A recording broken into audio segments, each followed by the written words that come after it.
Bonjour chers camarades boursicotteurs, j'espère que vous allez bien. Je ne sais pas si certains d'entre vous êtes investis dans les entreprises chinoises comme Alibaba, NIO, JD.com, Baidu, mais pour ma part, j'évite comme la peste les entreprises chinoises. Non pas parce que je n'aime pas la Chine, les Chinois ou les entreprises florissantes du pays, bien au contraire. Si je me tiens loin des entreprises chinoises, c'est en raison de la structure de propriété et du risque politique extrême lié à ces entreprises. Laissez-moi vous expliquer. Quand vous achetez une action de Baidu sur le Nasdaq ou d'Alibaba sur le New York Stock Exchange, vous imaginez probablement que les actions chinoises ne sont pas différentes des actions canadiennes ou américaines. Alibaba ou Amazon, quelle est la différence au niveau de l'action, excepté le fait qu'une entreprise est localisée aux États-Unis et l'autre en Chine? Je ne veux pas vous décevoir, chers camarades, mais la réalité est tout autre. C'est d'ailleurs alarmant que peu de gens sont au fait de la structure de propriété particulière des actions chinoises. En fait, si vous détenez Alibaba dans votre portefeuille d'investissement, vous ne possédez aucunement des parts dans l'entreprise basée en Chine. Tout ce que vous possédez, ce sont des parts dans une entreprise écran située dans les îles Caïmans.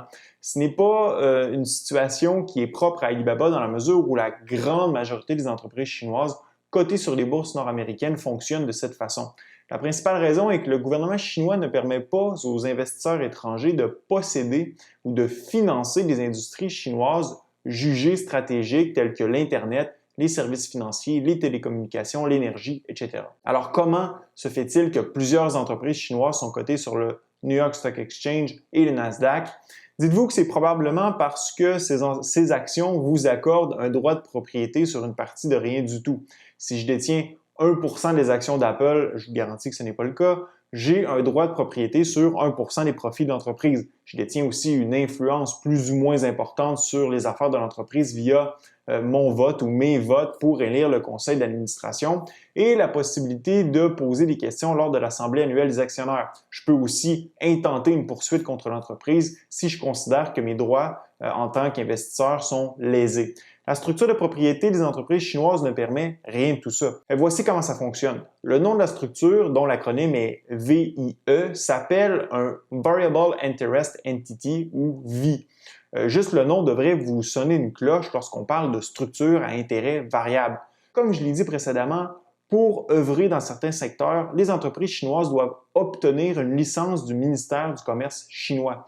Les entreprises qui obtiennent une telle licence ne peuvent pas être contrôlées par des étrangers ni recevoir des investissements étrangers, ce qui fait qu'un stratagème financier est mis en place pour contourner la réglementation chinoise dans le but d'accéder au capital étranger. L'incitatif des entreprises chinoises de contourner la loi et de soutirer aux millions d'investisseurs nord-américains les milliards nécessaires à la réalisation de leurs plans d'affaires qui sont souvent ambitieux. Par exemple, lorsqu'Alibaba est entrée en bourse en 2014, l'entreprise avait alors réalisé la plus grosse entrée en bourse de l'histoire en levant 25 milliards de dollars. Pour que vous saisissiez bien la complexité de la structure des entreprises chinoises cotées sur les bourses nord-américaines, je vous ai préparé un diagramme. Au nord de la ligne noire, vous avez les éléments de la structure se trouvant à l'extérieur de la Chine et au sud, tous les éléments se trouvant en Chine. Alibaba opère en Chine, génère ses revenus en Chine et empoche ses profits en Chine. Après tout, c'est une entreprise chinoise qui est détenue par des Chinois.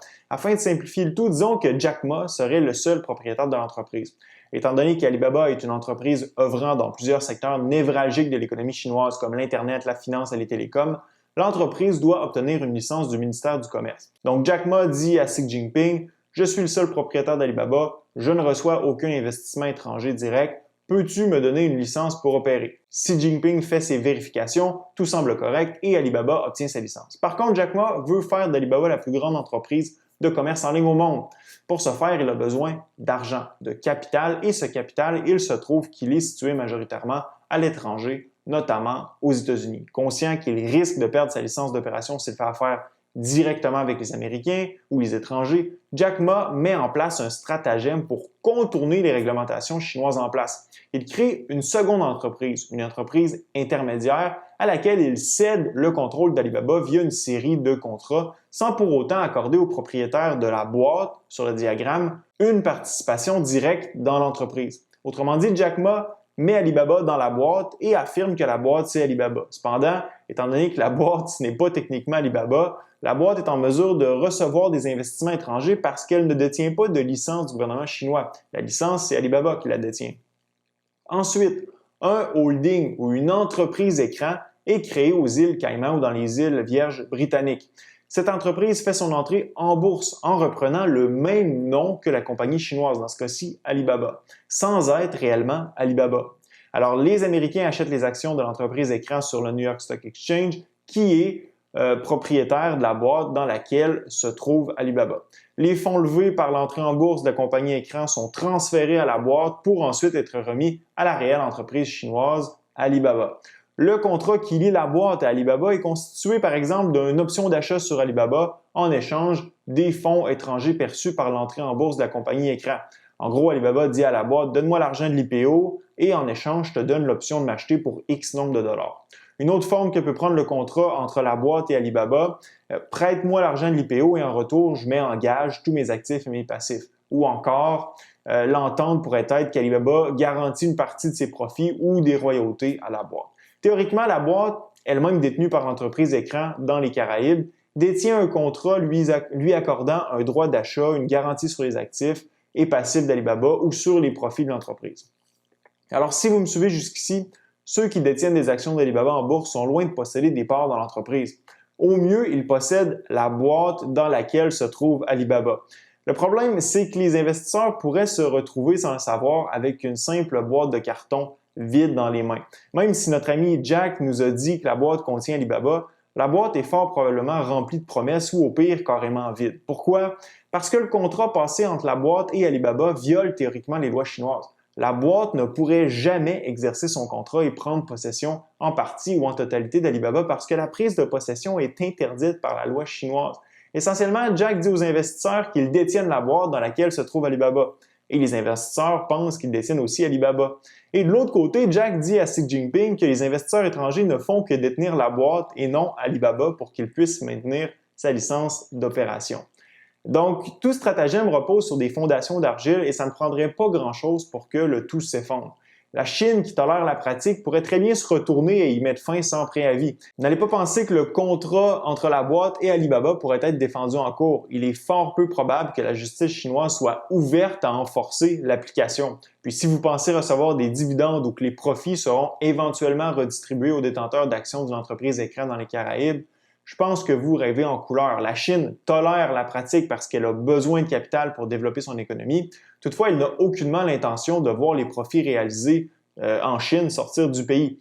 Maintenant que vous comprenez la structure des entreprises chinoises cotées sur les bourses nord-américaines, je vais vous montrer de quoi a l'air réellement un rapport financier d'Alibaba. Déjà, sur la première page du rapport annuel, on vous indique le nom exact de l'entreprise tel qu'enregistré aux îles Caïmans.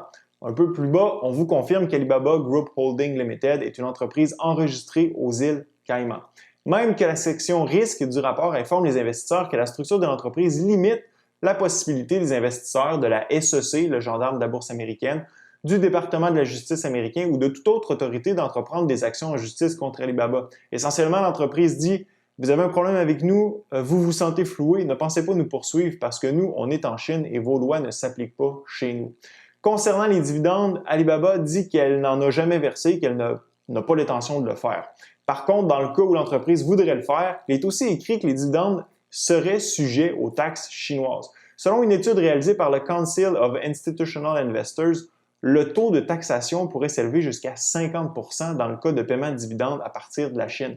Et ça ne comprend pas le taux de taxation lorsque les dividendes sont rendus ici au Canada ou aux États-Unis. Plus loin, toujours en ce qui a trait au risque, on dit même « Présentement, la structure actuelle de l'entreprise est tolérée par la Chine, mais si le gouvernement change d'idée, ça pourrait mener à une déconsolidation du lien contractuel entre la compagnie écran, la boîte et Alibaba. » Autrement dit, du jour au lendemain, si Xi Jinping change d'idée, vos actions pourraient valoir 0 $. Vous pourriez dire, voyons Joe, c'est quoi les chances que la Chine change d'idée aussi brusquement? Simplement vous rappeler que récemment, la Chine a banni l'éducation promulguée par les entreprises privées. Les actions de ces entreprises se sont littéralement effondrées. Elle a imposé des restrictions sévères sur l'utilisation des jeux vidéo par les jeunes. Elle a introduit des limitations sévères à l'endettement des promoteurs immobiliers avec les conséquences qu'on connaît avec l'affaire Evergrande. Elle a banni le minage et les transactions de crypto-monnaies et ce n'est certainement pas fini. Puis le risque ne vient pas seulement de la Chine. Les États-Unis ont récemment passé une loi exigeant aux entreprises étrangères de soumettre leur état financier à un audit réalisé par des représentants américains sous peine d'être décotés des bourses américaines. Compte tenu que les entreprises chinoises ont toujours refusé que les Américains passent directement en audit leurs finances, les risques d'être expulsés pour les entreprises chinoises sont bien réels. En terminant, pas besoin de vous dire que considérant les risques liés à la structure des entreprises chinoises cotées sur les bourses nord-américaines et à l'incertitude politique qui les entoure, je ne possède pas et je n'ai pas l'intention de posséder d'actions d'entreprises chinoises. Maintenant, ce que je veux savoir, c'est vous. Si vous en possédez, donc dans la zone commentaire, laissez-moi savoir si vous possédez des actions d'entreprises chinoises dans votre portefeuille d'investissement. Ce fut un plaisir d'être avec vous. À la prochaine.